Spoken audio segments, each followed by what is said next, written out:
बिस्मिल्लाहिर्रहमानिर्रहीम। अस्सलाम वालेकुम जी। अज मैं बनाने लगी हाँ बेसन की पंजीरी, बहुत हैल्थी। आवा मेरे को बादाम मैं चॉप करके ग्राइंड करके रख लाए। मेवा खूब मेवा पा के बिच बादाम ते आ लिया मैं खोपा मैं कद्दूकस करके फिर इनू ग्राइंडर दे विच पा के तो इनू कर लिया ग्राइंड चॉप कर लिया। ये मेवा सारा ये विच पा दूंगी।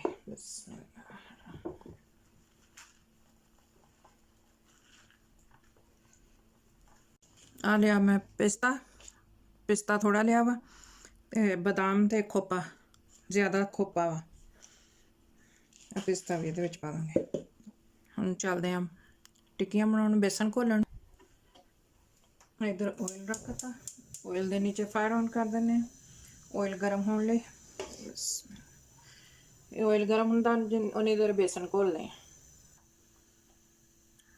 2 किलो लिया बेसन मैं छान लिया बोल दे विच पा के। हुण इहदे विच दुध पा के ते इनू मिक्स कर लेना। इनू बिस्मिल्लाह, दुध जिन्नी की जरूरत आ उन्ना की पाना।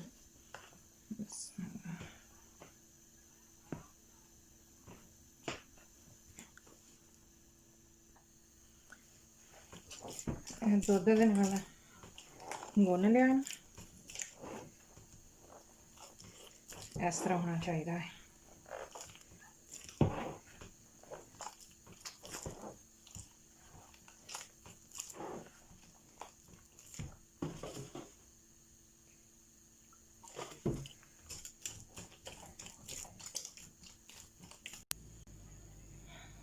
दुध के नाल मैं इनू गुन के रख लिया। ये इतना थोड़ा जहा इदा होना चाहिए, थोड़ा कैड़ा। तो हुण इनू तेल का हथ लगा के या पानी का हथ ला ला के इहदियां टिक्कियां बना के तो इनू फ्राई कर लैनियां। चलते हैं फ्राई कर। ऑयल हो गया गर्म,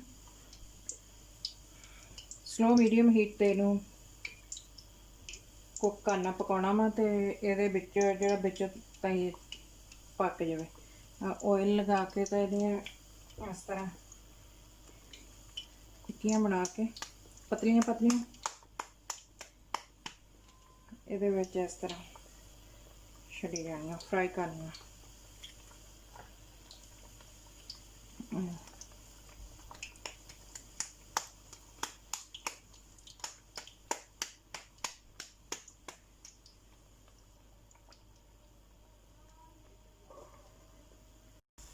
इस तरह इन्होंने सारियां फ्राई करके सारे कढ़ लवांगे। कितनी अच्छी गोल्डन ब्राउन हो गई हैं बिल्कुल दोनों तरफ।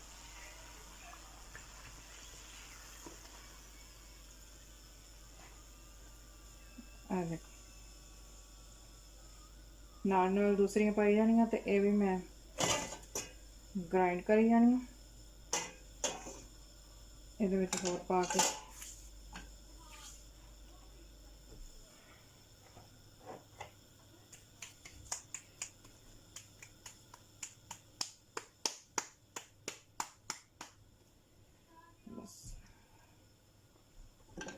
इस तरह सारा ही आटा इस तरह फ्राई कर लेना।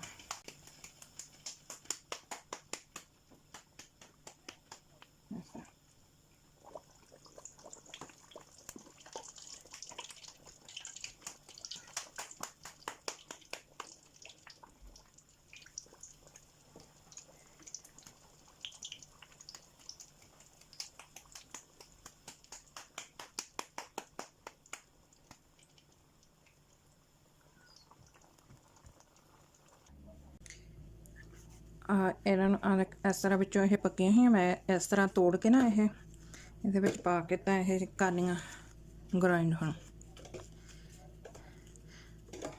ये एंड ते मैं थोड़ी जी रखियां। आज मैं इधर ग्राइंड करके सारियां ये बाकी पा लियां तो ये रखियां मैं नाल ग्राइंड कर लियां सी।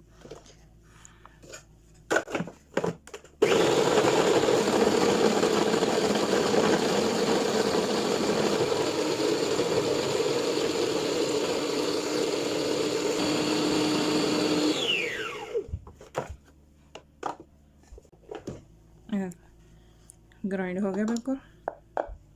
ਚੌਪਰ ਦੇ ਵਿੱਚ ਪਾ ਕੇ ਚੌਪ ਕਰ ਲਿਆ ਤੇ ਇਹਦੇ ਵਿੱਚ ਸਾਰਾ ਦੇ ਵਿੱਚ ਪਾਈ ਜਾਣਾ। ਇਹ ਰਹਿ ਗਈਆਂ ਹੁਣ, ਇਹ ਵੀ ਗ੍ਰਾਈਂਡ ਕਰ ਲੈਣੀ 3-4, ਬਸ ਇਹ ਹੀ ਰਹਿ ਗਈਆਂ।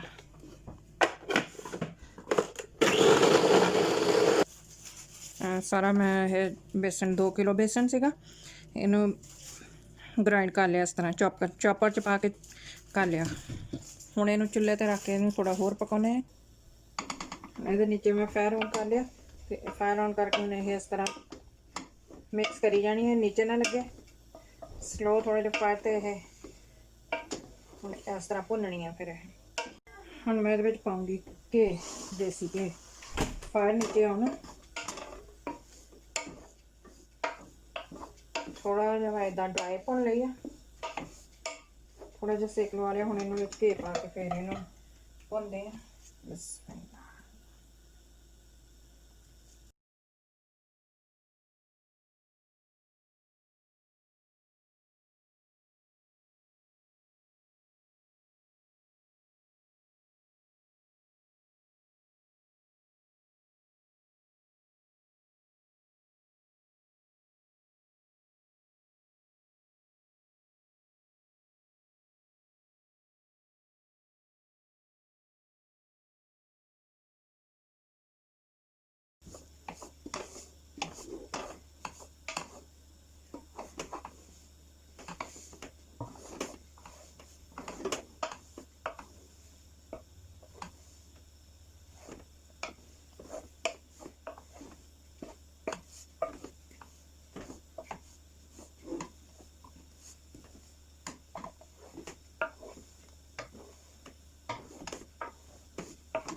थोड़ा जिहा घी होर दे दिया इहदे च।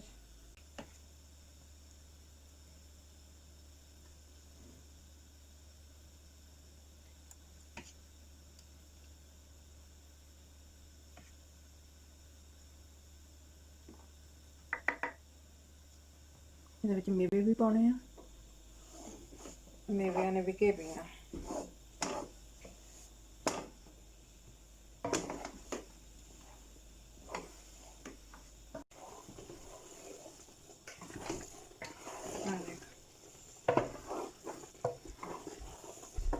ਇਹ ਜਿਹੜਾ ਜ਼ਿਆਦਾ ਘੀ ਆ ਤੇ ਫਿਰ ਮੇਵਿਆਂ ਨੇ ਵੀ ਪੀ ਲੈਣਾ।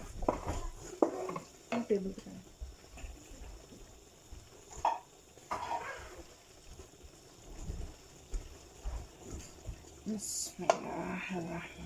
ਹੁਣ ਇਹਦੇ ਵਿੱਚ ਜਾਊਗੇ ਮੇਵੇ, ਜਿਹੜੇ ਖੋਪਾ, ਬਦਾਮ, ਪਿਸਤਾ,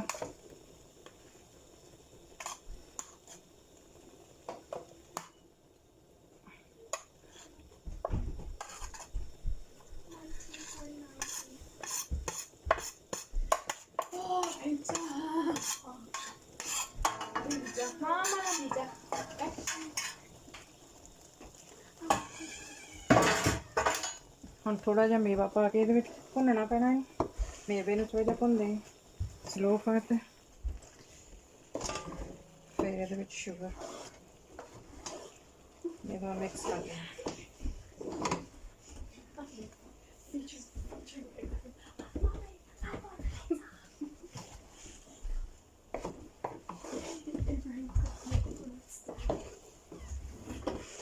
मीडियम हीट पे भुन्निया, मीडियम हीट करके मीडियम हीट पे भुनना। थोड़ा जिहा हुण मेवा भी इहदे विच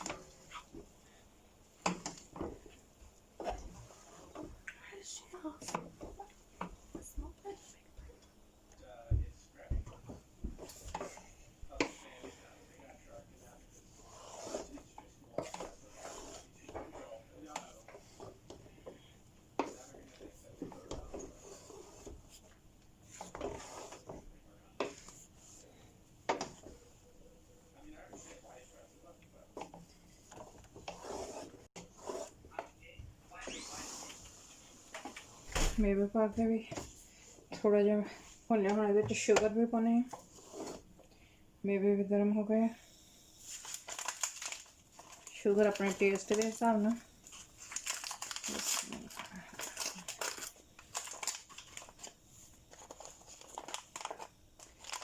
बस ये मैं शुगर पाउन लगी हाँ कास्टर्ड शुगर। अगर साबती है तो पी के पा सकते हैं, दूसरी है तो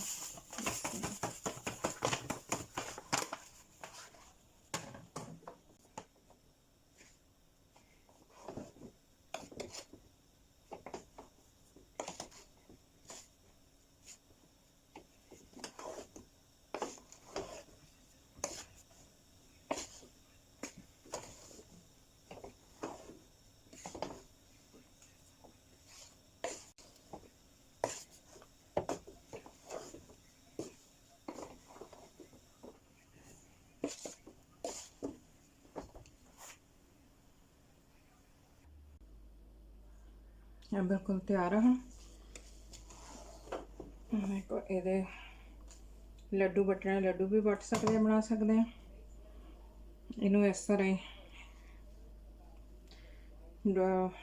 खानी है तो इस तरह ये ठंडी हुई फिर इस तरह पंजीरी रहूगी। तो इनू हांडी गर्म आ, थोड़ी गर्म आ। हुण हांडी गर्म सी तो मैं फायर ऑफ आ नीचे, तो मैं इनू फिर भी ये हांडी नीचे गर्म आ तो इनू थोड़ा मिक्स करी जाती है नीचे, ये फिर भी थले ना सड़ ना जाए।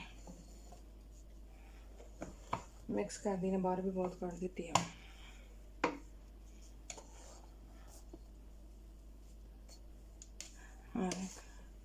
खोपा तो बादाम, खोपा ज़्यादा पाया मैं,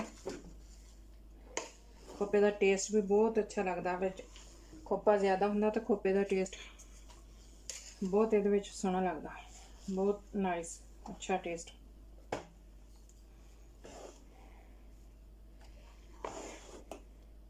थैंक यू वेरी मच। मेरे चैनल को सब्सक्राइब करें प्लीज़। अल्लाह हाफिज़।